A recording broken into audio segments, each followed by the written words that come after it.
So basically what we're going to do here is we're going to go one by one. Basically, we're going to start from 10 to 6 with everyone's bottom of their top 10 rankings one at a time. We're going to go in alphabetical order. So it's going to go Anthony, Cam, George, James, me, Seth, and Tyler. And then we'll go individually from 5 to 1 rankings, talking about each number 1. So how about, Anthony, you kick us off with your 10 to 6 of 2023 so far. Yeah, it's been an interesting year so far, and I think that the second half might end up being stronger than the first half because the spring was kind of weak. But there have been some veteran directors and some newish directors that have been coming out with films, and then we get Chris Nolan, obviously. But my number 10 pick is John Wick 4. I love the film. It ended up being, I think, a little too long for me, but the action, the stunts were there, and it was a lot of fun. But for me, my favorite John Wick movie is the first one. Mm-hmm. And then I got at number 9, The Flash. I actually enjoyed this film. I thought it was fun. I thought it was entertaining. I thought it was interesting. The CGI, except for some of the face sequences, looked like really good to me. I think it gets a little too much hate, in my opinion. And then Barbie, which we just saw yesterday. I walked into it not knowing what to expect. And halfway through the film, I was like, okay, I really like this. And I ended up loving it by the end. And I gave it even a 4-star rating on Letterboxd. It was a lot more intelligent, nuanced, entertaining, and had a lot more to say than I was thinking it was going into it. So Greta Gerwig did a fantastic job with that. At number 7, I have Asteroid City. Wes Anderson, I think, this is his return to form. It was really fantastic, dynamic cast, incredible production, like always. And I found like it felt like it was like an older Wes Anderson movie. And then at number 6, I have Across the Spider-Verse, which I thought was really fantastic, groundbreaking animation, a lot of fun, very emotional, and all around an entertaining film. I think I saw everyone smile when you said John Wick at number 10. I was smiling because I'm looking at George's face when you say that. That's what I swear Anthony hates me. John Wick at 10, and then Across the Spider-Verse not in the top 5. I told you. I know. Anthony, just curious, how many have you watched so far this year? So like, what's your? Well, everyone should say like at the top of theirs, like how many have you seen so far in 2023? These are your top 10 out of how many? For new releases or just in total? New releases, 2023. Just new release. I get hold on one sec. He's seen a lot. I can pull it up right now. I got my Letterboxd up. All right, so I've seen 28 new releases so far in 2023. Okay. Wow, interesting. Okay. All right. We have someone who's down at my level. That's great. I thought, yeah, boy. Way. I actually finally logged all the films I've ever seen. I'm over 4,000. Jesus Christ. That's too many. Yeah. Oh, Did you hear the way he said that? Don't worry, I've logged all the films. I'm over 4,000, everybody. So jealous. Like, Big Dick Anthony over here. I don't know if we applaud you or feel bad for you. No, we applaud that. We applaud that. I have a movie podcast, so I think I know what I'm talking about now. If anyone wants to question me, I've seen some movies. Yeah, 28 so far in 2023. All right, interesting bottom 5, Anthony. We love it. We respect it. Yeah, everyone respects I can it. debate Spider-Verse if you guys want to. All right, Cam, you're up next. What's your 10 to 6 of 2023 so far?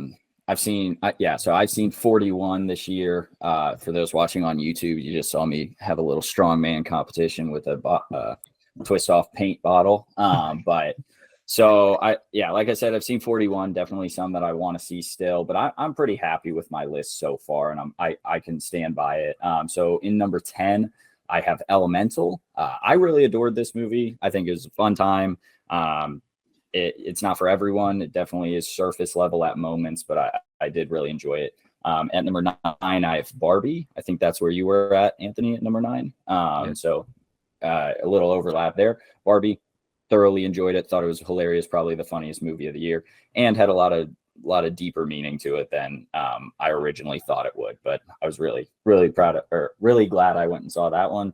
And then at number 8, Air, 4 out of 5 as well, and 82 out of 100. I guess Anthony and James, if you don't know, I rate every movie out of 100. So I will say that as well. So Air, really enjoyed that. Watched it a little late. And then jumping into the 4.5 out of 5 at number 7, Suzume, 86 out of 100, something like that. Probably the best intro of the year. Everyone gives it to Evil Dead Rise, or best title card. Suzume is so much better, I think. Agreed. And then Yeah, thank you, George. And then at number 6, John Wick Chapter 4, which for the Real Talk fellas. People have other opinions, George. Yeah. Yeah, but they're wrong. This movie did start at a 5-star for me and then went down on rewatch. And then like, as I think of like how it stacks up with movies this year, it's gone down even more. So I do enjoy it, but I do think I enjoy John Wick number 1 the most, but I have an 88 out of 100, 4.5 out of 5. Couldn't agree more, man. Yeah. I love the Good 5. movie. Excellent. Are you going to ever add decibels to your rating system at some point? No. I'm down with big decibel. That's why I do out of 100. I hate Tyler's rating system. Down with big decibel. Terrible. It's awful. All right, George, it's finally your time to shine. We all assume John Wick 4 is not in your bottom 5. That good assumption. Good assumption. I rearranged my top 10 a little bit last night. I don't know, just some movies resonate with me more the longer removed I am from the time I watched them. But I think I'm pretty happy with my top 10 right now. At number 10, I have Air. Really, really solid little biopic. I think we're oversaturated right now with these like businessy movies, but this is definitely one of the ones that stands above the rest for me. My number 9 goes to Scream 6. Really loving what they're doing with this, Scream 5 and 6, the soft reboot, sequel type movies. Just have a really good time with these movies. We'll go back to back horror because my number 8 is Evil Dead Rise. Absolutely loved Evil Dead Rise. I think it's a really fun combination of the quirkiness of the original Raimi trilogy mixed with, the more brutal 2013 Evil Dead that we got. And I just had a really good time. Alyssa Sutherland is still my pick for Best Supporting Actress at this current moment. I think she was brilliant in this movie. My number 7 goes to Mission Impossible Dead Reckoning Part 1. I think I did myself a disservice having seen Fallout for the first time the day before I watched Dead Reckoning Part 1 because I think my expectations were just crazy high. Nonetheless, it's still absurd what Tom Cruise is doing with these movies, and I just still have such a good time with them. And then my number 6, and maybe it's worth saying, my 10 through 7 and my 6 through 1, there's a little bit of a jump. My number 6, I have Suzumi. This just feels like Makoto Shinkai's magnum opus. He's just bringing out all of his tricks, all of his masterful filmmaking techniques, and I agree with Cam. Best title card sequence of the year, and I loved Suzumi a chunk. Do you have it higher than Your Name, George, or is it like? No. I still have Your Name higher than Suzumi. Don't worry. Your Name's fantastic. Yeah, Your Name. I have Your Name, and I just redid my animated ranking actually, and Your Name is sitting at my number 6 spot right now. I think it's like 3 for me, honestly, at this point. I think it's 5 out of 5 for me. Your Name, no doubt. Yeah, it's an emotional movie.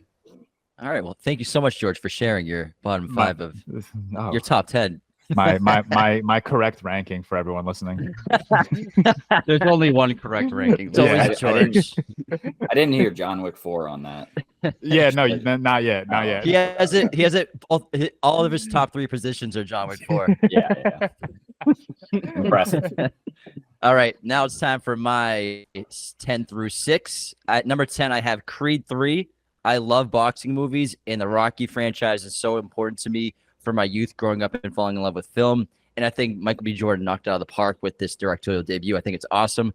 Number 9, I have The Flash. I don't care what anyone says. I enjoyed the hell out of this film. I had a lot of fun.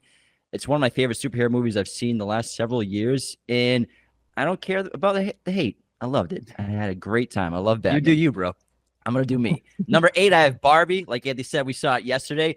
I found it delightful and hilarious. It lost me a little bit in the middle when we're in the real world, but the opening is very strong. The last 35 minutes is absolutely brilliant. I had a blast, and just the cultural zeitgeist of what Barbie's doing in terms of bringing in Barbenheimer to bring events back to the cinema. It's so important. Every time I've been in the movie theaters in the last 4 days, which has been 3 or 4 times, it's just a pink wave. So I just love what Barbie and Oppenheimer are doing while showing kids and bringing these adolescents and teens, making them remember and show them that it's fun to go to the movies. It's an experience to have with other people. So I think it's a really important film this year.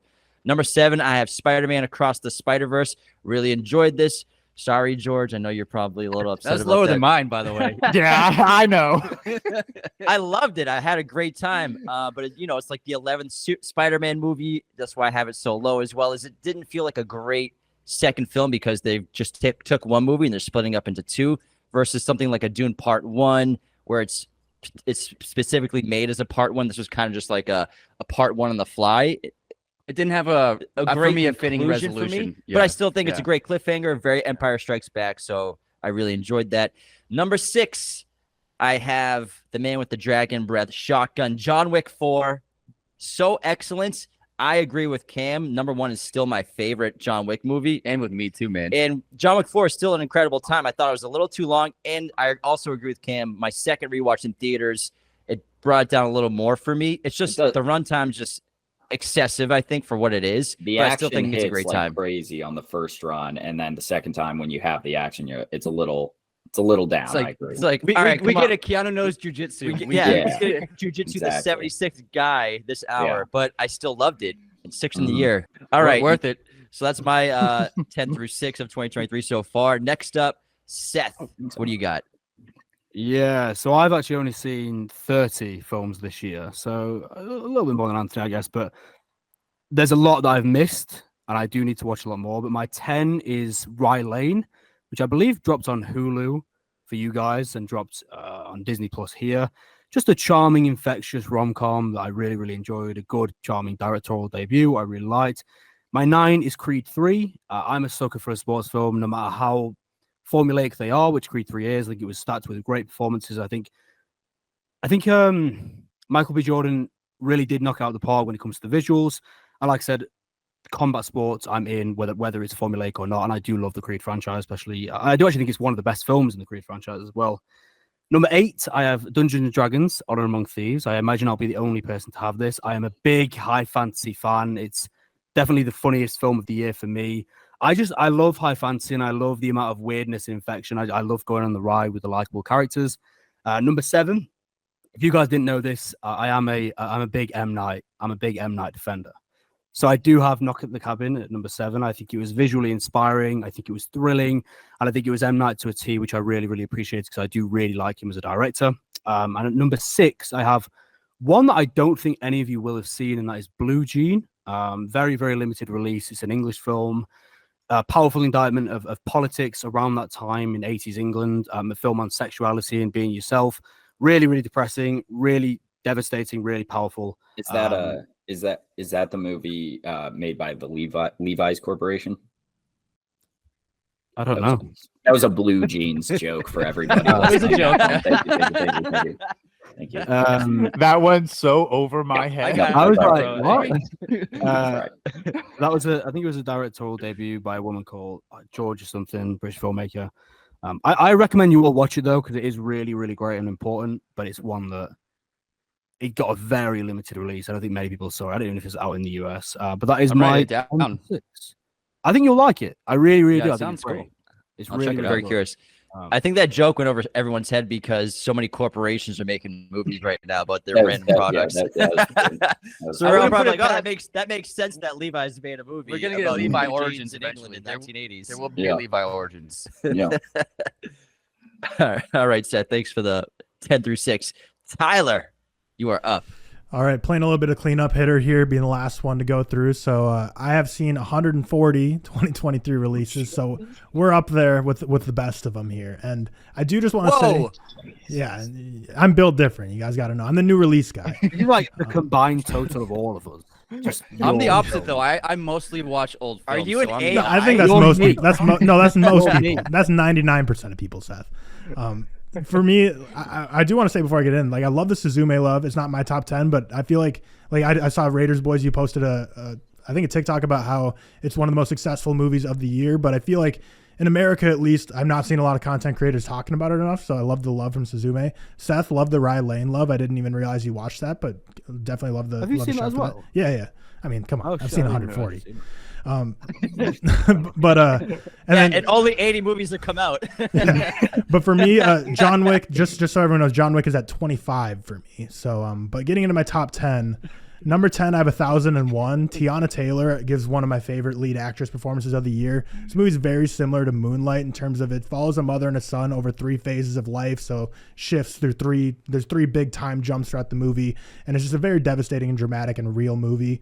Number 9, Spider-Man Across the Spider-Verse. Nothing really needs to be said here. Just groundbreaking animation with a very fun story. Number 8, Are You There, God? It's Me, Margaret. I haven't done my rankings on like where all the actors sit so far this year, but I think Rachel McAdams might still be my number 1 supporting actress even after Oppenheimer came out. So I really enjoyed her performance in this, and I just think this movie's one I went in with very low expectations and was pleasantly surprised. 7's a documentary, but I mean, movie's in the name still, a Michael J. Fox movie. The intro to this documentary plays out like a cinematic experience, and the editing of this is so crazy. I don't think documentaries are eligible for editing awards, but if they were, this one would deserve it. Just a very great movie, even if you're not like a huge Back to the Future Michael J. Fox fan, but like who isn't? I mean, come on. And then number 6, Fair Play, which is going to be coming out on Struck streaming service later this year. It was a Sundance premiere. After Oppenheimer, a lot of people are giving Alden Ehrenreich his flowers. He's a great in this. And then obviously with the Superman casting news buzz, Phoebe Dynevor was also getting a lot of attention. So both of them are so great in this movie. It's honestly kind of like a grown-up Barbie in terms of it's about this couple together and they're both fighting for getting a promotion at work, and the woman ends up getting it instead of the man, and it just really sends him down a dark path of feeling inferior in his relationship, kind of just like, you know, Ken becoming just full incel mode. So kind of like an adult version of Barbie, honestly. But there's my 10 through 6. I remember reading about that film. I want to watch it soon. It's a great concept. Yeah, definitely. There was no need for John Wick 4 to catch that stray, by the way. Looks like you're the minority, George. Yeah, you didn't have to say it was 25. Yeah, there was no need for that. George is crying. He shut his screen off. Better retire from podcasting all around. That's everyone's He's 10 gonna start a through John Wick 6. 4 podcast. Now we're going to go individually from 5 to 1 with everyone's rankings now. So, Anthony, how about you kick us off? What is your number 5 of 2023? I got to get my Boston boy in there because we're from Boston. Our guy, Ben Affleck's Air. I thought this was a sensational biopic. I am getting a little, I mean, there's a lot of biopics coming out lately, but this is the best of the year so far after Oppenheimer. But this was really entertaining. It was hilarious. Christina was killing me the entire time in this film as the sports agent. An excellent ensemble. Robert Richardson doing the cinematography behind the camera. Just one of the GOATs of all time of DPs. And Ben Affleck is an extremely talented director. He really only has one movie on his track record that isn't great. The rest of them are just really fantastic films. Fantastic dynamic films. Air, you know the story, you know how it ends, but they did an amazing job of making it that suspense and that like questionable sense of, is this meeting going to go well? Matt Damon just carrying it on his shoulders. Viola Davis, excellent supporting actress in this role. But I just found this to just be like a feel-good kind of film that I grew up watching, and we don't really get those like that too often nowadays. And it's just a bunch of people talking in rooms, and it was still endlessly entertaining. So I adored Air. All right. Great pick. I like that pick. I like Air. So this is a good little intro to the ReelTok podcast. If the Raiders fans don't know us, I'm the guy who likes to mess things up a lot and really just screw over the whole podcast. So I fucked up. Dead Reckoning Part 2 wasn't on my list, and I was just strictly going off. So that is my 6th of the year. So just scoot everything back. Sorry, John Wick 4 catching another stray, dropping one more spot. And also, if you hear my son crying at any moment, we just play through the pain. We just play through it, everybody. So that's life, man. Yeah, little warning for the Raiders guys. But I love how George acts like he made the movie John Wick 4. Yeah. George thinks he is. Chad Stahelski, Carmi. Yeah. My number 5, though, I have Creed 3, one of my favorite boxing movies. I still prefer Creed 1, but I do think it's a bit better than Creed 2. An 89 out of 100 for myself. He Who Will Not Be Named, I think, was a very good villain in this one. But Michael B. Jordan had an absolutely incredible debut, in my opinion. And did you know that they pulled a lot of influence from anime for this movie? So it's very never very heard that. epic. I never heard that. Yeah, fun fact, only told by myself. But the action scenes were awesome. What scene were you talking about, though? It's Could be anyone. It's definitely not the scene where they're in a big stadium and then all of a sudden they're in a cage match. But I loved it. I really enjoyed it. I thought it was great. That's one of those niche movie facts. Like, I don't know if you've heard about the ticking noise in Interstellar. There it is. Yeah, it's Yeah. it's Or of did you hear those. that Christopher Nolan hand planted every piece of corn for that movie Every and sold it single for a one. profit? He almost became a farmer after it. Didn't use CGI for Oppenheimer either. Pretty crazy, guys. Crazy fun fact. All right, let's move on to George's number 5. Yeah, my number 5, giving it the respect it fucking deserves. John Wick Chapter 4. I'm very open about John Wick in my mind being the greatest action franchise of all time. I think it's some of the best action choreography we've ever seen. And I love that the story and the characters and the lore don't take a back seat to that. It's still like fully fleshed out. It is my favorite of the franchise. I absolutely love what they did. I agree the runtime can drag a little bit, and we're really pushing like moments where John Wick probably should have died and he kind of just becomes a little superhuman for me, but I still absolutely adore this movie. That currently sits at my number 5. It's very interchangeable for me with Parabellum. But I still hold John Wick Chapter 4 as the best of the franchise and currently my number 5 of the year. All that chaos for you to just have it at 5. It's been I a good. had it at, Oh I my had it- I god! thought you were gonna have it, I You're had it kidding. at 6, and you acted like I murdered your baby. Like, what's the difference? That's so subjective. Like, it's a one Yeah, number bro. difference. I thought you were gonna have it at -2. So low on your list. I was expecting number 1. Listen, if it's not in your top 5, we got problems. So numbers are so arbitrary, man. There's no difference between batting 299 and 300. Come on. Well, yeah, there's 300s that it's get that title, bro. That is the 300. I get it. That's All a right, big I'm thing. next at number 5. I have Beau is Afraid from Ari Aster. Wow. I love divisive films, and I love how some people hate this movie and some people love it, and I really loved it. And it's one of those experiences where while you're watching it, you're so enthralled by the mystery as well as how unique it was. I love seeing things I've never seen before, specifically the horror genre, but this isn't exactly a horror film.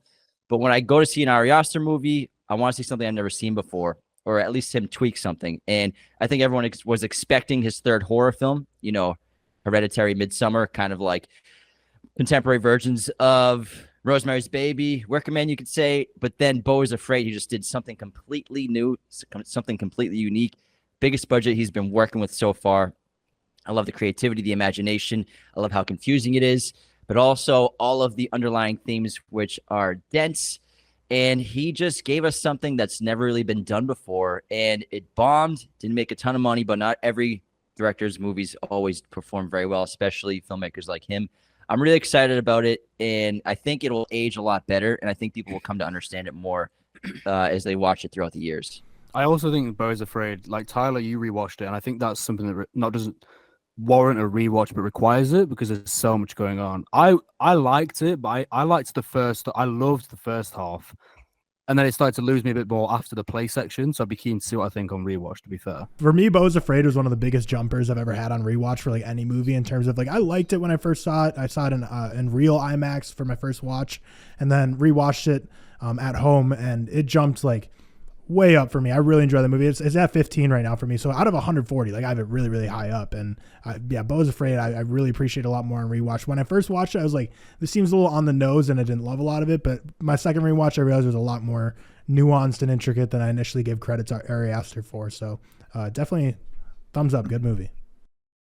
All right, I'm Seth, sorry, you're up just next. to backtrack sorry, real George. quick. I didn't mention I've seen 46 new releases this year. Okay. Just to mention. Is it me? They're all John Wick 4. They're all John Wick 4. Rewatch it.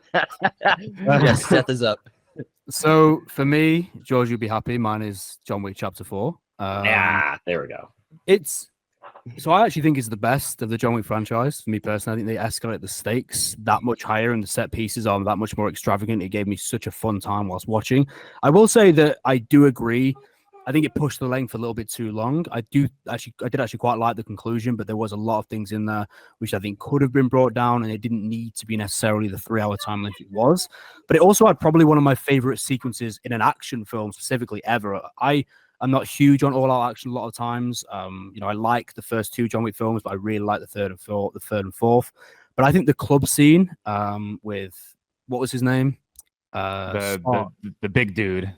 Scott Adkins. Yeah. The club scene with him, that kind of elevated this film, all things considered, for me. I think that was electric. I loved that sequence. And whilst I agree, it could have been shorter, and I think they did overuse a lot of the same kind of thing.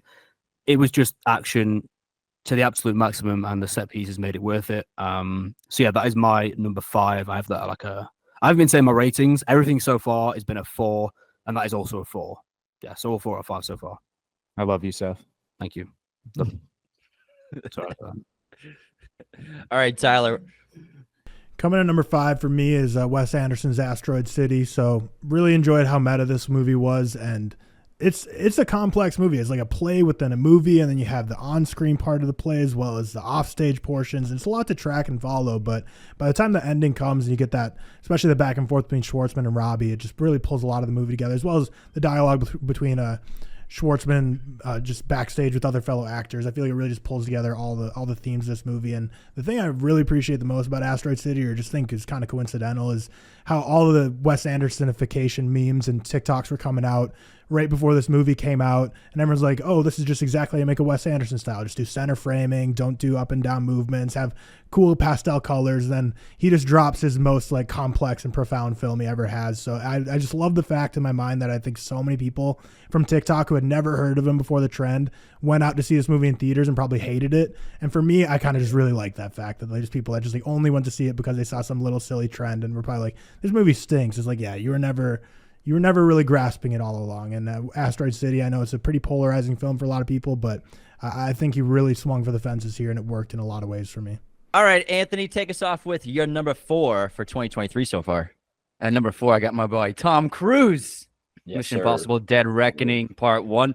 I haven't been doing my ratings, but everything was John Wick 4 stars, Flash 4 stars, Barbie 4 stars, and then Asteroid City, Across the Spider-Verse, and Air. I have 4.5 stars for each of those.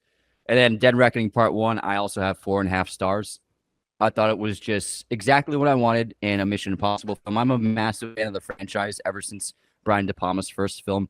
And after number 2, somehow the franchise, the films get better and better and better until the peak of Fallout. And I don't think that a better Mission Impossible movie can be made than Fallout. I think it's just the best that can be. Yeah, I agree. But part 1 of Dead Reckoning was still fantastic. It hit all the beats I'm looking for in this kind of film. It had some really cool resonant themes about AI and the future of technology and the uncertainty of that future in our modern lives. And then stunts are fantastic. It had a lot of humor, self-deprecating humor, poking fun at itself. I thought Haley Atwell was outstanding as the new supporting actress, and then Palm Clementieff was really dynamic as like that nameless assassin. I have this at number 3 in my Mission Impossible I was ranking. going to ask that, yeah, because everyone's at a place, something. Yeah, it's just fantastic. Right, my ranking for top 3 is Fallout, the original, and then this film. I just had an absolute blast. Interesting. I love the original. I'm a big Brian De Palma fan. Yeah, De Palma is one of my all-time favorite directors, and the franchise is only successful because he did such a fantastic job with that first film to really get the gears going. And Tom Cruise just doing what he does best, and that's why I love the guy. The guy puts his life on the line just for our entertainment and really cares about the audience and giving them what they want. And people, I think, expect massive spectacle for Mission Impossible. That's why a lot of new people to Mission Impossible maybe don't put the original very high on their list. But, I mean, that stunt in the scene with him sneaking down the elevator shaft is just as enthralling as him jumping off a cliff to me. So I love the original, too. The scene of him jumping off the cliff with the motorcycle, I was like so annoyed before the movie because I was like, why would they show this to us so many times? Like they gave us behind the scenes, and I was stunned by like how my stomach still dropped during that. They held that shot for like 10 seconds of him crazy falling. long, and I was sitting there, I was like, God, and like the way the camera is angled, we're like kind of following him. It was like the Halo leap in Fallout where you're below him. It's just, I was stunned by like I saw the scene before the movie, and it's still like made me feel so like queasy and like uncomfortable. Absolutely. He's the man. All right, Cam, what do you got at number 4? Yeah, I think it was Anthony who mentioned it earlier. The springtime wasn't great for movies this year, but I think my top 4 to me are just like fantastic movies. I think there's been a lot of good movies this year, but I do think these last 4 are are really great. But at number 4, I have Past Lives, a 92 out of 100 or 4.5 out of 5. I just watched it the other day. I actually watched it on Barbie and Oppenheimer day, so it was like a full day of great movies. Really enjoyed it. Super emotional, and I'll always mention my review of I've never been this emotional watching a guy get cucked. That was kind of my biggest takeaway from the thing is he was just letting it happen, man. But it very emotional. I really, really enjoyed it. It was an emotional cut. He's a really nice guy. He's a really very nice guy. Adam 22 all over again. Oh my God. That is so tough. All right. Yeah, George, you're up. good segue into my number 4 because I share the same number 4 as Cam, Past Lives. I figured it'd be on someone else's list. Yeah, I also haven't been giving my ratings. So Air, Scream 6, and Evil Dead Rise are all 3.5 out of 5s. Dead Reckoning Part 1 was a 4 out of 5. Suzumi, John Wick, and Past Lives are all 4.5 out of 5s. Yeah, Past Lives I thought was a fantastic experience. I always say like a New York City backdrop in a movie just elevates it for me like crazy. Just being in the city, it just adds so much like flavor to a movie. I've also just been infatuated by, right person, wrong time type of films lately. I obviously have seen La La Land like 10 times in the last 2 months. I recently watched Wong Kar-wai's In the Mood for Love, which I absolutely adored. And Past Lives, another, right there with Michael B. Jordan as a directorial debut of the year, another really, really strong opening outing. I absolutely loved this thing. It was really emotional. I saw it in a theater, and by the end of it, everyone was just teary-eyed, crying. Another just emotional theater experience that I absolutely adored. So sitting at my number 4, I've only seen it once, and I really do think after a second watch, it could go to a 5 out of 5. So I'd be curious to see how it holds up for me. But right now, 4.5 out of 5, sitting at my number 4 spot. Well said. Well said. All right. My number 4 in the year is the return of Matt Damon and Ben Affleck together with Air.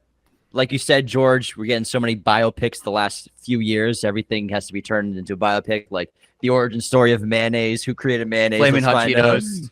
But I think this one was done so well because of the characters, the acting, staying true to the story, making the story about the people who created the shoe and brought Nike to such fame versus making the movie about Michael Jordan, which was, I think, a great decision about basically the meeting with the mother as well. And I think that, Ben is such a talented director. People forget he's won a couple Oscars, co-writing as well as winning Best Picture for Argo, Fuck Yourself. This guy is probably the best triple threat in Hollywood right now in terms of writer, director, actor, because Clint's not doing it anymore, really. But I think right now he's the best there is at that, and producer. So he's a quadruple threat. He's so talented. Then Matt is just one of the most reliable actors in the history of cinema, specifically this century for sure. You always know you're going to get something great out of him. He's very reliable. He does so much, but he makes it seem so easy and look like he's just like a completely different person. And Air's an awesome story. And like Anthony said, everyone knows the outcome, but you're still watching like, I hope they get Jordan to sign this deal. How are they going to convince him? It's like, you already know, but that's how good the storytelling is. And I loved Air. Yeah, well, one thing about Air that I love, and Tyler had mentioned it on our review when we did it, like Michael Jordan's a larger than life person. So I love that they didn't like cast like someone actually to play him and like shove it down our throat, that they spend so much time on like the business aspect of it. It's like Oppenheimer, where like the story kind of, but like it turns into a thriller at one point because of how invested you are and how like brilliantly written this film is, which again, quadruple threat Ben Affleck right there. So many threats. All right, Seth, you're up. Yeah, so my number 4 is actually an MCU film, and that is Guardians of the Galaxy 3, of course. Just a massive surprise to me, although maybe not a surprise, because I feel like as much as the MCU I don't like, the Guardians have always been the thing that have been the refreshing part of it. I think James Gunn has a unique flair. He introduces to the characters. I think it's genuinely funny, which is contrary to a lot of MCU films, in my opinion. I think it works on an emotional level and on a comedic level. And I think the structure of this one was a really, really good send-off for characters who I enjoy watching over and over again. I did think, there were certain issues with it, nothing major. I did think it was a little bit convoluted, perhaps a little bit too long at points. But I just think this is a really good send-off. It's, for me, honestly, like, I don't have. So this is where I go from 4s to 4.5s. I don't have many superhero movies rated around like a 4.5, a 5, etc. If I had to guess, I'd say this is like a top 5, top 10 superhero movie ever for me, purely because of the emotional response I had. And I think, George, you mentioned this in our video. Watching it with my fiance, who's a massive MCU fan as well, and seeing how happy it made her kind of made a massive difference and impacted my experience. So yeah, Guardians of the Galaxy 3 is my number 4, and that is the start of the 4.5 out of 5s.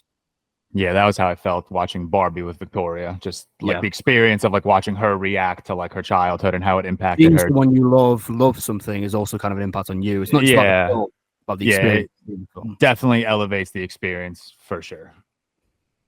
All right, Tyler, what you got number 4? Yeah, so we've talked about it a bunch already, so I won't add too much to it. But Air, I absolutely loved it. For me, Argo is probably still my favorite Ben Affleck movie, but I truly think Air is his best work as director. And I think Oppenheimer has like the most stacked cast in terms of great performances this year, but Air still, I think, has a cast that has the most chemistry on the year. Jason Bateman, Chris Messina, Ben Affleck, Matt Damon, they all played off each other so brilliantly. Viola Davis throwing in the dramatic punches as well with her emotional scenes as Jordan's mother. This cast just oozed chemistry. From the very intro of this movie, the style with the 70s, 80s music, it brings you through a quick montage to get you immediately immersed in that era. Just super, super fun and immersive movie that, like we said, it's a story we all know. Like, we knew the outcome at the end, but still was so enthralling to see it all come together. And I will just shout out, we talked about Barbie a bit, talking about, writers, directors, actors. I'd say Greta Gerwig's up there with Ben Affleck in terms of, triple threats. She doesn't have I don't think she has GGNB production for Barbie, so she's also a quadruple threat. Shout out Greta Gerwig. You and Ben Affleck are the best quadruple threats in Hollywood right now. Well, I argue in terms of quadruple threat, acting, writing, directing, producing in a movie versus Greta's doesn't really star in her own movies. Fair. You know what I mean? She's only doing like 2 okay, at a time. I see what you she only mean. does 2 at a time. Yeah. So that's what I mean in terms of. And like that's why you triple compared threat. him to Clint. Clint starred does that, in many of the movies he Right. directed. For sure. Makes sense. Gotcha. I see what you mean. You guys, Nice job. You almost got canceled, Jim. Raiders boys, you guys recommended to me when I visited you House of the Devil, and that was like my first Oh yeah. That was like one of the earliest Greta Gerwig performances. That is that like, the T.I. West one that you introduced? Yeah. It was the old Ty West movie. I thought that was great. I really Yeah. Fantastic movie. I've been Yeah. sending a web of. I've been recommending that to people for years. I created like a web of people who now have recommended seen on a it. video like last week. It's One a of my videos. I really great like movie. Yeah. Once you realize what's going on in that film, it's like, holy fuck. Yeah. I watched that on the plane, and like every so often a scene popped up, and I was like closing my laptop. I was like, I don't want people to think I'm like some weirdo watching some weird shit right now. It's messed up. All right, let's get to round 3. Anthony, you're gonna take us away with your number 3, or not round 3, but third of the year. Number 3, I have Celine Song's Past Lives. I found it to be the most human tale of the year. Deeply resonant, deeply emotional, an incredible relationship drama about the complicated nature of life and trying to find a partner and connecting with people. And like you said earlier, right person, wrong time. I think we all, in some capacity, go through experiences like that, or we meet people, and sometimes life just doesn't work out. And that is life. It's complex, and you can never plan things. You can never set you can't set expectations on your life, and because you kind of have to go with what life gives you in a lot of ways.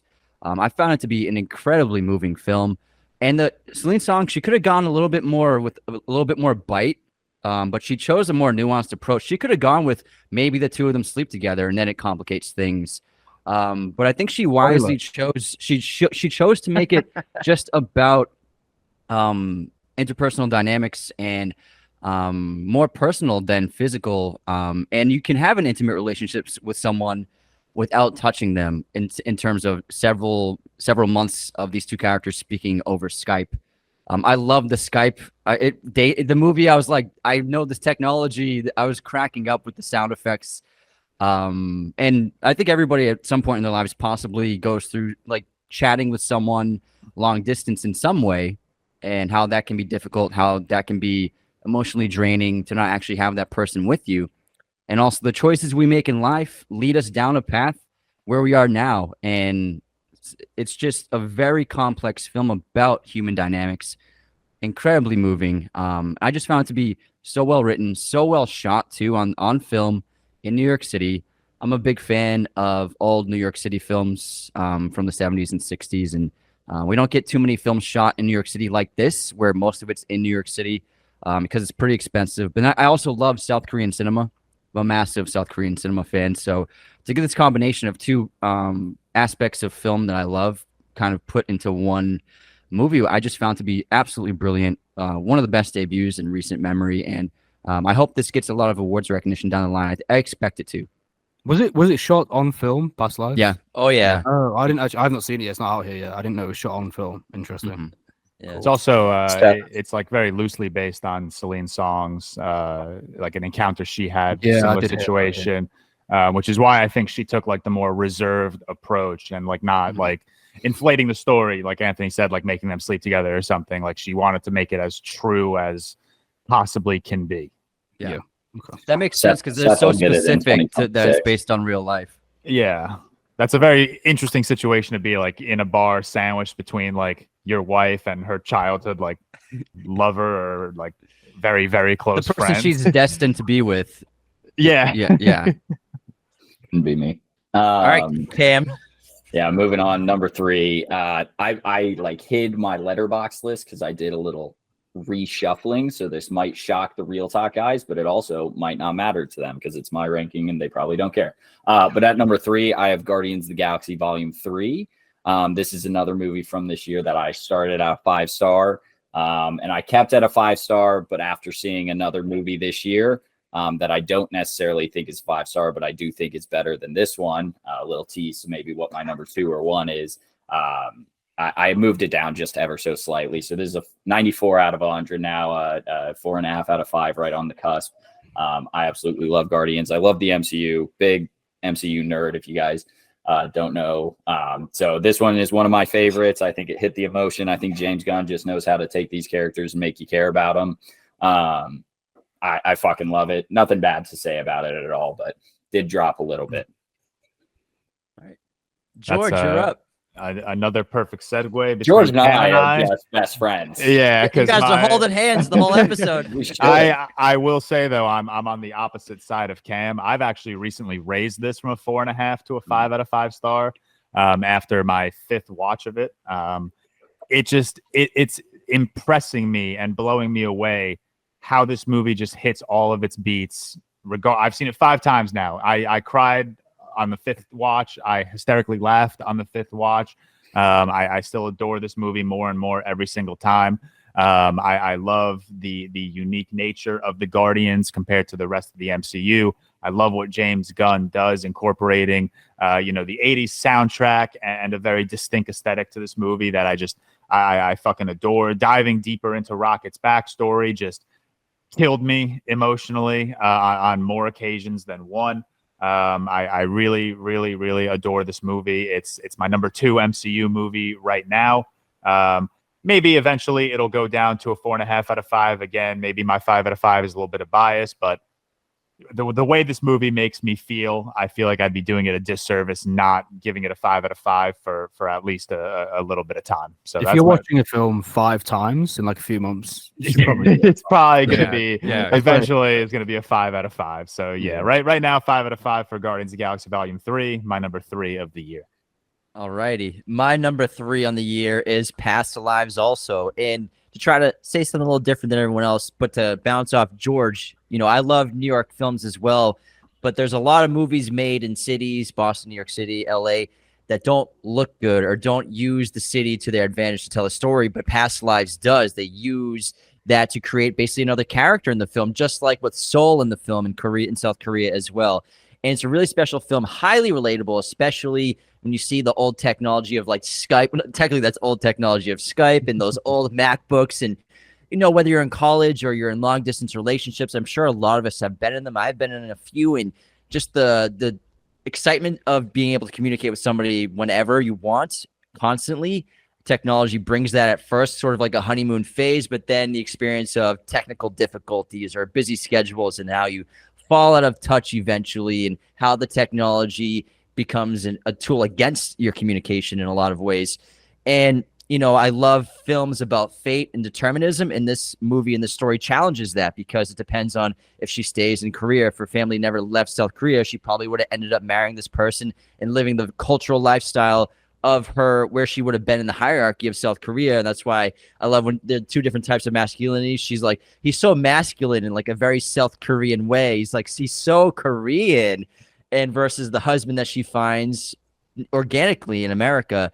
It's a really beautiful story about two different lives that this character could have had. And it's sort of very seldom you get to experience what the other life, your other path your life could have taken if you had followed a different route, if you never broke up with this person, maybe if you got together with that person, what your life could have been like to kind of peer behind the curtain of a different reality of yours. I thought that was so fascinating to explore in a kind of a triangle relationship, but not exactly a triangle. And I wouldn't even describe him as a cuck, but maybe an emotional cuck, Cam. But I thought it was a beautiful film. Just a little bit. First shot in theaters, I was like, oh, beautiful. It's on film. This is incredible. Sign me up right away. Is it me? It's me, isn't it? Yes, sir. Yes, sir. So I was grappling between 2 and 3 for this film. I think I'm all right with this. I'm gonna go for Spider-Man Across the Spider-Verse number 3. I think that a film like this, it's very rare that a sequel managed to meet the levels of just the monumental predecessor, and I do think it does. I think it's around the same quality for me as the first one, which is very rare that happens. I actually think it's, along with the first, the Marvel's best project to date, in my opinion. I think the Spider-Verse films are just a level of artistry, a level of inspiration, a level of ambition that transcends, superhero genre, superhero films, and I think they're just full of heart, emotion. And whilst I think Across the Spider-Verse, I think I've only seen it once, and I think it's important to watch things like this twice. I love the different graphical styles, and that's such a unique touch. We rarely see that, and especially with the budget it had. The budget wasn't crazy high on Across the Spider-Verse. 100 million. Yeah. 100 million. And we've seen with Pixar films up at the 300-400 range. The amount they put into this is just incredible. And I think it's in an era we're in where it's just constant multiverse storytelling. This is that at the finest level. And that is tricky to attain because so many people are trying it. So many companies are trying it, whatever. The only knock I do think in the kind of final act, it does lose its sense a little bit and loses direction of which way it wants to take. But I don't think that's a huge knock in any way. I do have this at a 4.5 out of 5. I think it did meet the level of the original. I actually surpassed my expectations, especially given that it's a part 1, which is very, very tricky to do because you are left in anticipation for the next film. And it's difficult to conclude that film in the way you want to. But yeah, for me, it's one of Marvel's best projects today, along with the first one. And it's a 4.5 out of 5. And that is my number 3. Nice. George, Seth, thanks for the respect. Two superhero movies in Seth's top 5. Crazy, Wow. isn't it? Right? And a movie about jeans. Who Yeah. would have thought? All right, Tyler. Yeah, so a lot of people already talked about past lives. That's my number 3. So I'll kind of talk about something that none of you guys have talked about since, or just my impact of it, because all the positives you guys have mentioned, I absolutely agree with. I will say Greta Lee was really, really great in this. I would love to see her get some buzz come award season. John Magaro was great as well. He's also in Showing Up, which is a Kelly Reichardt film with what's her name, Michelle Williams from earlier this year. So John Magaro is having a pretty solid year for these small projects. But for me with Past Lives, like the trailer when it came out, it kind of blew up film Twitter. Everyone's like, oh my God, this movie's going to break me. It got definitely went mega viral on film Twitter. People just saying this movie's going to be incredible. For me, I was kind of unsure with the trailer because I was worried how much will I be able to empathize and buy into this when it's like, if I was in that situation, it's like, you've already moved on. You're already married. This is 20 years ago. I get you probably have such a personal connection, but at some point you kind of just got to be you're in a committed relationship with your husband. And obviously I know they never really crossed that line, which I appreciate they did, but still, like Cam says, it does get to the point where it's pretty emotionally cucking, the bar scene and all that. And it's for me, I would be awfully uncomfortable with that, but it works in this movie. And the big thing for me is the trailers made me think oh, it's going to be a new guy or a guy from her past life coming in, interrupting a relationship, and then she's going to be split on where she's going to go. But when you actually watch the movie, it's a lot more about the culture of her past life conflicting with her culture in America, and it's much less about obviously there is a love and connection for the man who comes from South Korea from her past life, but it's a lot more about the culture and leaving that behind and trying to mix your South Korean heritage with your new American culture and realizing where is your place in this world? Did you make the right decision to move? Should you have tried to stay back after your family kind of moved you? Should you have tried to return to South Korea? So the fact that it ended up being a lot more about culture than it was really about the relationship made it end up working for me when I went into it a little skeptical. So Past Lives, I thought it was a great debut. Yeah. Well said. All right, Anthony.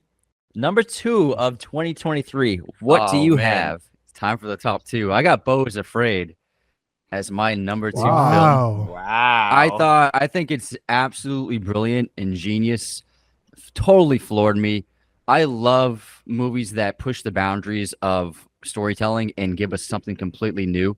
And Ari Aster had, thanks to his success with A24 with his other 2 films, they just gave him free reign to do what he wants. And that's what you want for an artist like his caliber, to just be able to try things. And I think a lot of people might forget that filmmaking is an art form, and art form doesn't have to follow the rules of the mainstream, and it can be surrealist, and it can be abstract, and it can be more about ideas than an actual plot.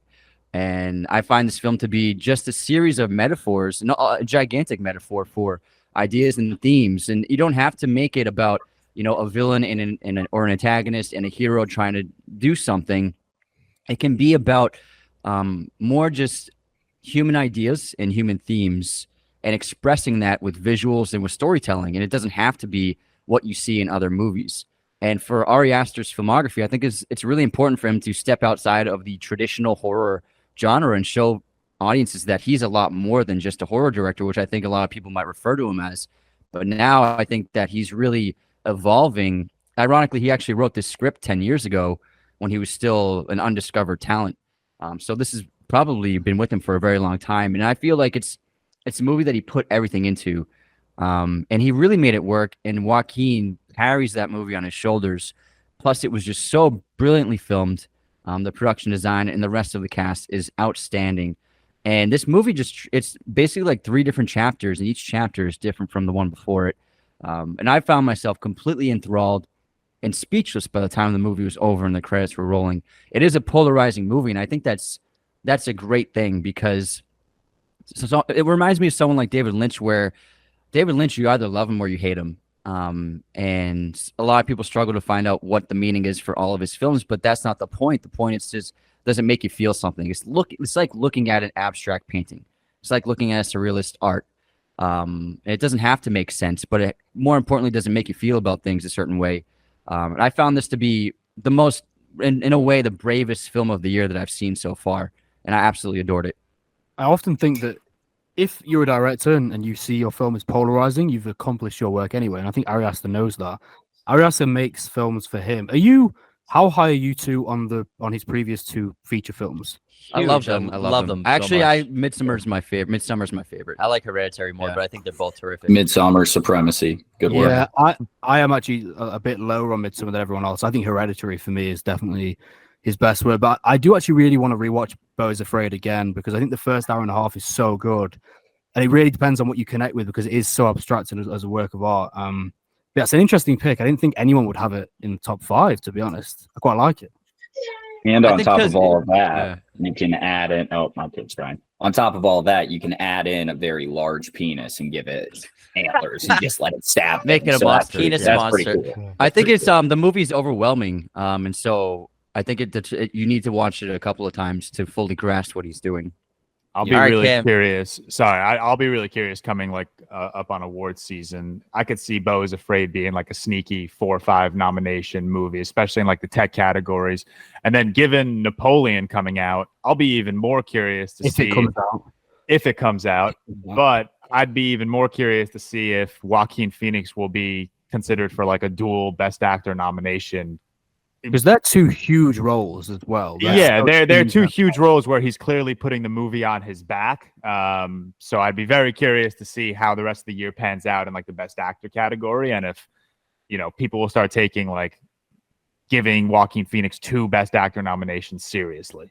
Yeah, I think he'll definitely get one for Napoleon, but I think Beau is Afraid just didn't perform well. It might be too weird for Oscar voters to even want to see it, let alone vote for him. So I'd be surprised if it gets any Oscar nominations, honestly. I don't expect it to. Yeah. Movies like that often, especially weird. because it's too weird and it came out too early in the year for really to hit the Oscar season. But We must move on to Cam's second on the year. Yeah, this, like, for some reason I always just rate movies super high. I'm different from most in the sense that I'll rate something super high and then bring it down a little bit. So again, another movie that started at a 5 out of 5 for me and has dropped a little bit to a 4.5, 94 out of 100 as well. Oppenheimer is my number 2. I don't have to harp on it too much because I'm fairly confident it might be on someone else's list at some point. So I will just say, like, the sound design of this thing and the Ludwig Göransson score, best of the year, in my opinion. I absolutely loved all of that. Anthony and James, I said on my review, the only reason I hold it back from like a 5 out of 5 is it kind of felt like a car, like stopping and starting at moments, like with how intense it gets, and then it goes super slow, and then it gets super intense, then slower, which I don't think is a horrible thing. I just feel like that holds it back a little bit for me. But yeah, Robert Downey, as I mentioned, huge MCU guy, so I always see him as Iron Man. I have like a shrine to Iron Man right across from me. But I think in this one, he absolutely steered clear of any Iron Man comparisons and just stole the show, in my opinion, and will most certainly win Best Supporting Actor unless we see something crazy come out, or at least I hope he does. But fantastic movie. I'm sure y'all will mention it, so I don't have to go into it too much, and maybe George might even mention it right now, but I'd be shocked. I'd be shocked if it's George isn't mentioned now. Unfortunately, Cam and I's in sync list is coming to an end. My number 2 is Spider-Man Across the Spider-Verse. I adore Into the Spider-Verse, and I think Across the Spider-Verse just takes everything I love about that movie and just amplifies it. I like the diving into our characters a little bit more, the relationship between Miles and his parents, Miles and Gwen. There's a lot of themes of, what's morally correct in a certain situation that I think this movie just handles very well. The soundtrack, Metro absolutely snapped on it. It's unbelievable. I've been going back and forth between the Across the Spider-Verse soundtrack and the Oppenheimer score at the gym for the last week or so. And it's just been a recipe for success in the gains department.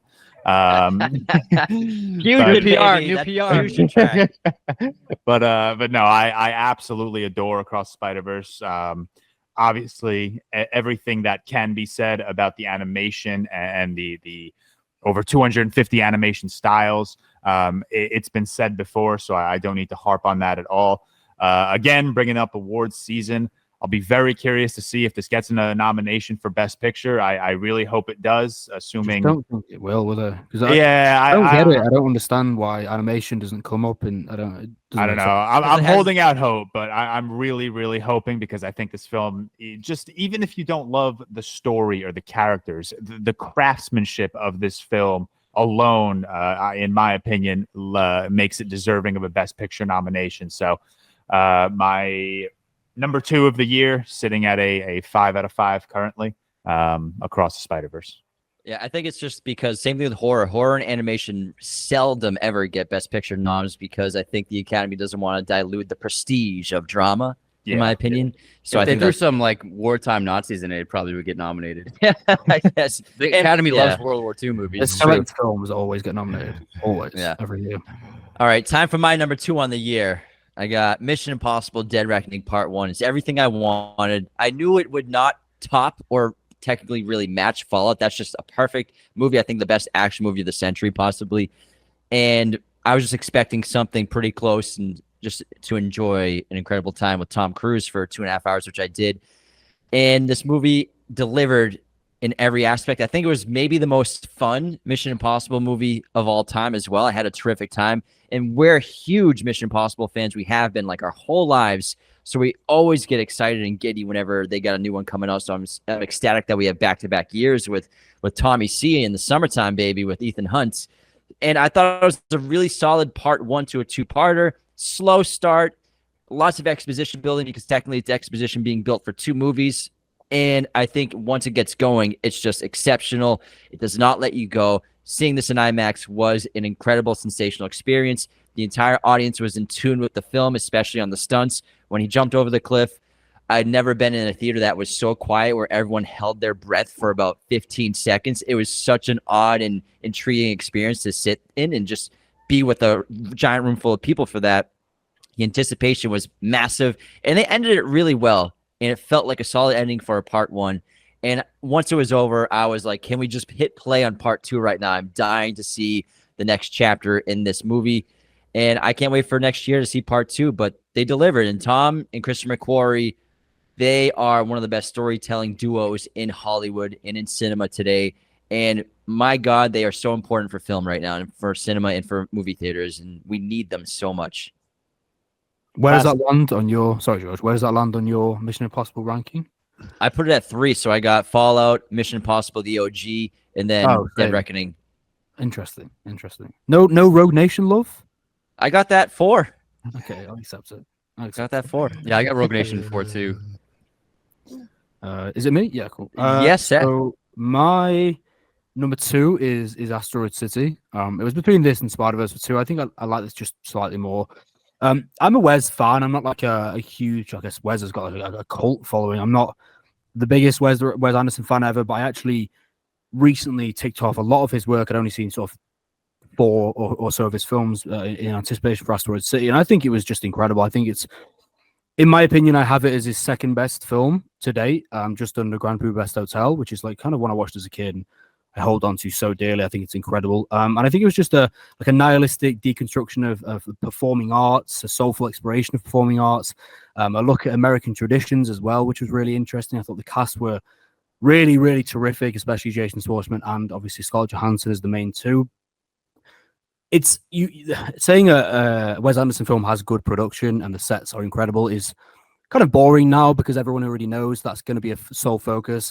But contrary to some of his other films, especially The French Dispatch, which I wasn't huge on, and I think that's the great thing about Wes Anderson, for example, like George has French Dispatch at like 1 or 2, whereas I have French Dispatch as last and George has Asteroid City at last, or one of the last. And I think it's really interesting because any of his films can go anywhere, and I think this really hit me on an emotional level. And it left me with a feeling of existential dread, but also a feeling of wonderment throughout and just being in complete awe. And I do think it's one of his best work today. And I definitely understand why people don't like it because I said in my review, this is like Wes Anderson doing his best Wes Anderson impression. It's so Wes Anderson, it's unbelievable. So if you don't like him, if you're not a fan of his style, you're not going to like this film at all. But for a Wes Anderson, I guess, fan like me, I do think this is one of his better works. And not just on a visual sense, on an emotional sense as well. It really connected. This is also a 4.5 for me. I've only seen it once. I do think this could be a 5 in the future, maybe. I'm a huge Wes Anderson fan. We always have been since the early days of us getting into movies. So we've been part of that cult. And I agree. I think French Dispatch, I have it at the bottom of my ranking as well because I couldn't connect to it. I've seen it twice and I just couldn't connect to it. And it was a little too overwhelming. But then I think that Asteroid City was him getting back to what he does best with the style, but also keeping the emotional connection you have with the characters. And then, ironically, some of his less stylish films are so emotionally connective that you can really relate to the characters. So it's interesting to see how his career has evolved. There's like the perfect balance between the two aspects of his film telling. I think it was, definitely one of his best works for me today. Nice. All right, Tyler, what do you got for your number 2? Yeah, so I haven't been saying my ratings, but my top 2 are both 5 stars for me. So 5-star Guardians of the Galaxy Volume 3.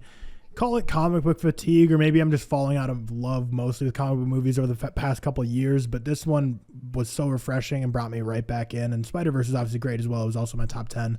But immediately when I watched this movie, I felt like the 2.5-hour runtime just absolutely flew by for me. I was laughing, I cried, and then I rewatched it a couple weeks later in theaters. And just from like the opening sequence of like playing Creep by Radiohead, like I just started crying. I was like, I know where this is going. This is already making me emotional. And I still laughed. And both on first watch and rewatch, the 2.5 hours, just both times for me just flew by completely. I feel like this movie's paced incredibly. Like it's just like changing set pieces, changing sequences the entire time. I think of the set design of this, I know a lot of it's going to be like computer generated, but I think the creativity that went into the creature designs, the set designs, all the different worlds they go to was definitely like a very big stretch for the MCU in terms of, I feel like we've seen stuff like Quantumania for me, I felt like looked really bland in a lot of the set pieces, whereas Guardians of the Galaxy Volume 3 was so fresh and exciting. And obviously all the performances were incredible in this. Chukwudi Iwuji was absolutely incredible. And yeah, I just felt like this was such a great send-off, great soundtrack once again. And for James Gunn's swan song to the MCU and just buttoning up his trilogy of Guardians movies, really don't see any way he could have done it any better than that. So really excited to see the direction he goes with DC now. But yeah, Guardians 3 definitely a huge favorite of mine of the year. Nice. All right, we're in the final round, boys. The number one of the year. Anthony, kick us off. What is your number one of 2023 so far? I've seen this twice now, and it's the only 5-star rating I have for 2023 so far, and that's Christopher Nolan's Oppenheimer. I think I like to let movies sit before I have like too quick of reactions of saying something is like the greatest I've seen or best I've seen, but I know right out of the theater I said it was the best movie I've seen since Parasite in 2019. And I had a similar reaction to Parasite where once the credits rolled, I was like, I saw it by myself and I was like, holy fuck, that was unbelievable. I haven't seen a movie like that in a long time. And I had the same reaction to Oppenheimer where the credits were rolling and I was just jaw on the floor, overwhelmed emotionally and mentally. I found it to be such a brilliant depiction of this complex part of our history of humanity. And Christopher Nolan, in terms of storytelling, he did new things with the surrealist qualities, the magic realism he put in the film, really putting us into the mind and headspace of this character. And I thought it was so brilliant to show no wartime sequences, to not talk about no sequences of generals. There's no sequences of the president until actually Oppenheimer meets with the president. So to keep the story really centered around this person, and then objectively with Downey's character Strauss during his hearing, I thought it was a really incredible take on what was going on. And it's just so fascinating to see that the most impactful moment in history and one of the most devastating, probably the most devastating thing that ever happened in humanity, it all came from a group of people doing mathematics and different kinds of sciences, just writing on paper, and then just some scribbles on a chalkboard and some paper led to the most devastating act in human history. I found it it's just a very fascinating thing to discuss and observe and look back on. And a lot of people might find it to be a questionable thing to put in a movie, but I think that, these things need to be told, and it's a major part of our history. And he did it with so much class and so much just objective artistic integrity. The filmmaking, so much IMAX footage, seeing it projected onto full frame IMAX with that sound, with that crystal clear picture, I found it to be one of the most riveting visual feasts I've ever seen in a theater. And the sound design was excellent. And he made the test sequence of the Trinity test feel like the most suspenseful, terrifying, and thrilling cinematic moments I've seen in many years. And the 2 minutes to the countdown, I was just in my seat, like shuffling, like I was so on edge. I was like adjusting my glasses. I was like, oh my, holy fuck. And it was just an incredible feat of filmmaking. I would say, I'm not sure if it's Nolan's best film. I can't say that right now. I really need to watch it a few more times and give it some more time. But I do think it's his greatest feat as a storyteller and his greatest artistic achievement as a filmmaker. And I was just absolutely floored by it. I expect this to win several Oscars. I have it predicted to win 7 Oscars in February. So I think it's the standout of the year so far, and it's going to be really hard for anything to beat it. Cam, what do you got for number one? All right. Yeah, I expect I'll be the only one a little different today. So congrats on the hive mind, everybody. But my number one is Spider-Man Across the Spider-Verse. I think I don't have it as high as Into the Spider-Verse, but given that's a perfect 100 out of 100 for myself, it would never reach that status. But I do absolutely love Across the Spider-Verse. I thought it was a beautiful achievement in animation and just like movies in general. 98 out of 100 for myself. My only 5 out of 5 of the year. I'll probably end up raising some others. We'll see. But currently my highest for sure. Everything that was said about it from everyone, I reiterate, I don't want to harp on it too much because I know you guys went into it, but I just think I was blown away the entire time I was in theaters, and I was with Oppenheimer as well. I just think this styles and George mentioned it, the 250 plus animation styles. This is like the largest production of an animated movie ever. And only on $100 million budget is absolutely insane. Like Seth said, like there are Pixar movies that cost $330 million or something like that and don't come anywhere near looking like this. So just that they were able to do that it doesn't sound like production was all that great, but I hope that everyone who worked on it at least feels a little bit of an achievement because what they created was so damn good, in my opinion. So yeah, it's my number one of the year. I'd be shocked if it gets passed, but I just absolutely adore it. Yeah, you keep that $100 million budget when you ain't overtime to anybody. Yeah, exactly. It's fair. more so That's fair. Very true. 2D animation is 2D animation is much less expensive than computer generated animation. Yeah. So that's a reason for the budget. It's a lot cheaper to make, but Yeah. it's still like the most impressive animation I've ever seen. Mhm. They should always do 2D then, because it looks better. All right, George, what's your number one of the year? Yeah, no surprise here. My number one is Oppenheimer, obviously, echoing everything Anthony said. That bomb test sequence, I mean, I was the same thing that Anthony said. I'm sitting in my chair. Even on second watch, I'm like, I can't believe what I'm about to just watch. It feels like a roller coaster where you're just like keep going up and up and up, and the countdown starting at 10, 9, 8, and then it just drops, and it's just that is one of my favorite scenes that I've seen in a very long time. This is the perfect biopic for Christopher Nolan to have taken over, because it goes beyond being a biopic. It turns into this mystery thriller, semi-horror movie at times. And I think Christopher Nolan's just incredible filmmaking tactics, his eye for a script and for how he's going to translate that script into a massive blockbuster was just a perfect combination to tell the story of the atomic bomb. I mean, not enough can be said about the cast. Obviously, we all know it to be one of the most stacked casts of the year, if not ever. Cillian Murphy being my front runner right now for Best Actor, Robert Downey Jr. being my front runner right now for Supporting Actor. Emily Blunt's going to get a nomination. I wouldn't be mad with like a fucking Matt Damon nomination. I think everyone was so goddamn incredible in this movie. Ludwig Göransson's score is heart-pounding. It's infectious. It's just brilliant, and the sound design just made me feel like I was taking a bomb to the chest multiple times. I see a lot of discourse on the runtime. Personally, didn't mind it at all. I think this movie actually flew by just because of how quickly paced it was, and just how dialogue driven it was, and just how you had to just be locked in the entire time. I've been seeing a lot of people say, you describe a black and white movie shot on film about the atomic bomb, you would think this movie came out in the 70s, but it's a 2023 masterpiece, and it's my current number one of the year. And I'll be surprised if something tops this for me on the year. Dune 2 seems like to be the only one that might come close, but we'll see if that even comes out this year. Maybe Killers of the Flower Moon too, but I'm going to segue into my number one, which is also Oppenheimer, which is nothing short of remarkable.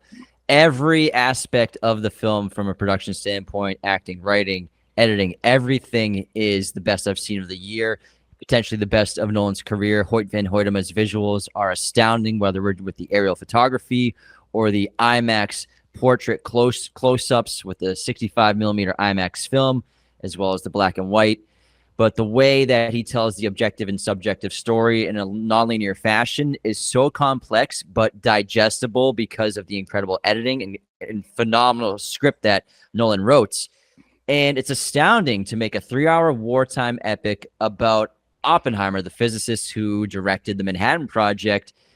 3 hours, holding $75 million its opening weekend domestic. Absurd, rated R. And it's really important for the historical context of understanding what happened in World War II. Most of the things we learn about just a day in class one day in like 6th grade, chalked up to a couple footnotes in history. Everyone kind of knows the name, but to give historical context to why this program was created, what happened in World War II, and why the bombs were dropped, it's still up for debate as to whether it's the right decision or not. But to add a perspective that most people don't know, I think that's really important for the culture, the global culture, to understand more the significance of the bombings and why it occurred. I mean, everything you guys said, the acting, Cillian carrying this movie on his shoulders, absurdly talented. We all knew he had it in him. It's not that he's never led a movie before, but to lead a movie of this caliber and this size, he's never done it before. But we all had the confidence in him he could pull it off. Robert Downey Jr., this man, I predicted in June he'd win an Oscar. I'm still holding out on that. And the third act of this movie, this man takes control of this film like nothing I've ever seen before. It was sensational what he did. So damn good. And Cam, you brought up how like you see no resemblance of Iron Man. I mean, everyone obviously connects him to Iron Man, but Downey's an incredibly talented actor and was in a lot of great movies before he even had his troubles with the law. I highly suggest going to 1992's Chaplin. Check that out.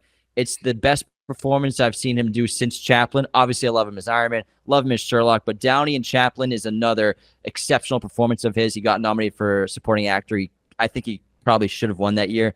I can't remember who he lost out to, but he is really sensational. Florence is sensational. Emily, Matt, Rami Malek. I mean, who can get Rami Malek to be in 3 scenes? Twice he gets kind of tossed to the side of the scene, but then has an incredible speech for 5 minutes total in a movie. I mean, only Christopher Nolan gets something like that. Was he like that in Amsterdam? David O. Russell in Amsterdam. David O. Russell, yeah. But Christopher Nolan, when he calls, you answer the phone, and what he did with this film was incredible. And I've seen it twice already. I'm confident to say that I think it's his best movie. I'm seeing it again next week, and I'll see it again the week after that because I gotta get all my film strips that they're handing out at the 70 mil. If you can see it in an IMAX format, try to see 70 millimeter IMAX. Try to see 70 millimeter if you can as well, and just IMAX format in general. We did a 2-hour and 45-minute breakdown of this film last week because there's so much to talk about. It's very dense, but number 1 of the year, hands down.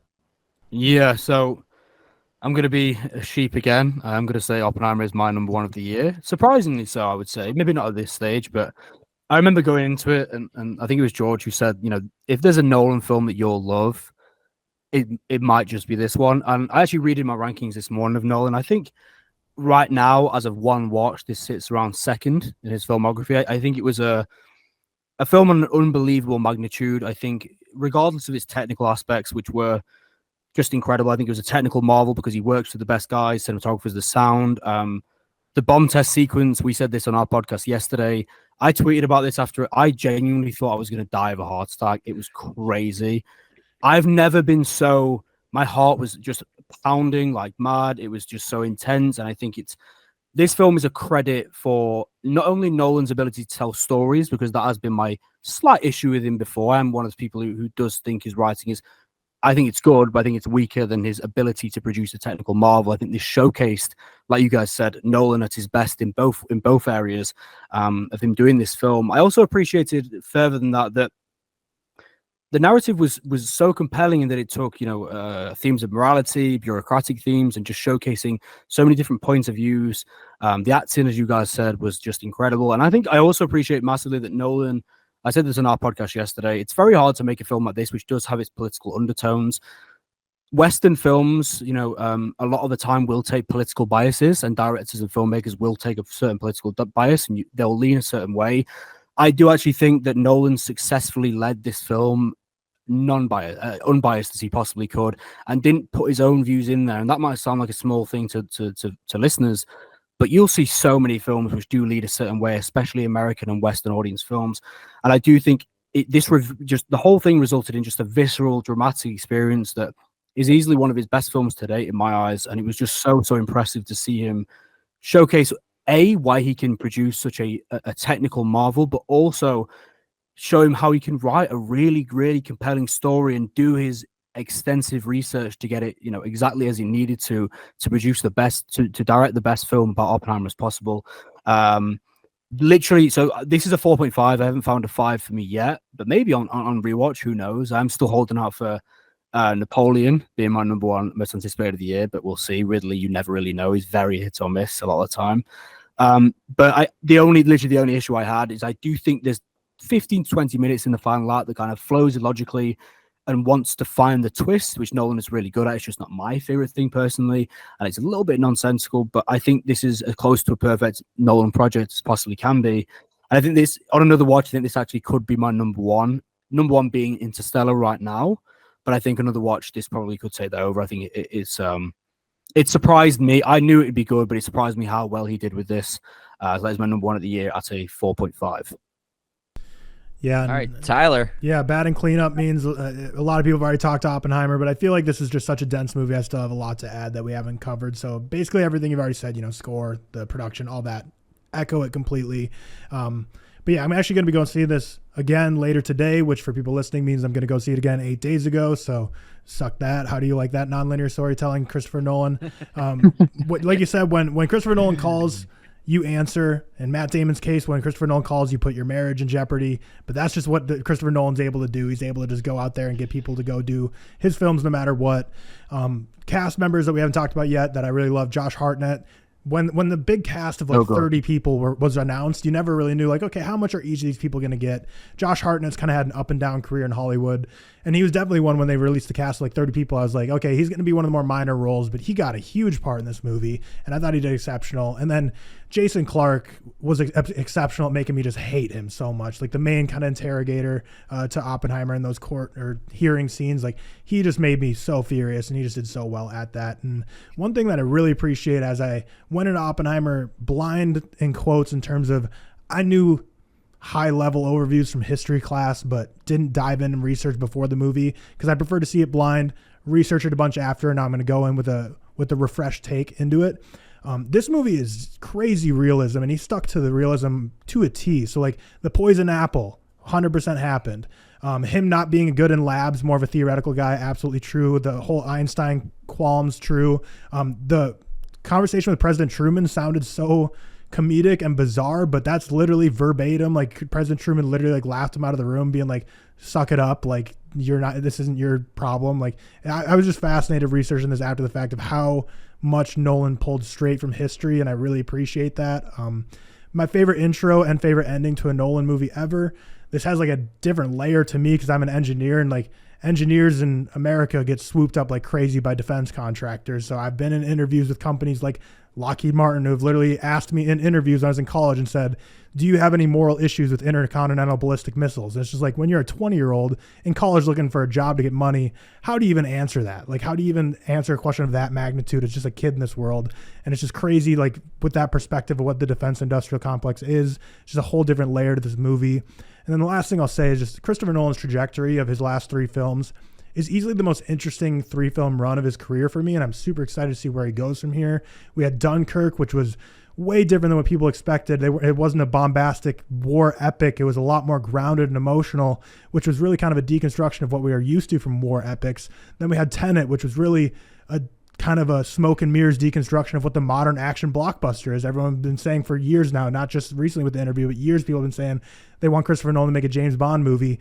That kind of was his James Bond movie. Obviously, he would like to do it with the IP, but that was his take on what the action blockbuster has become. And of course, Oppenheimer, there's a lot of great readings you can read into of his guilt for kind of fueling the modern comic book movie phase that current cinema is leaning towards so heavily.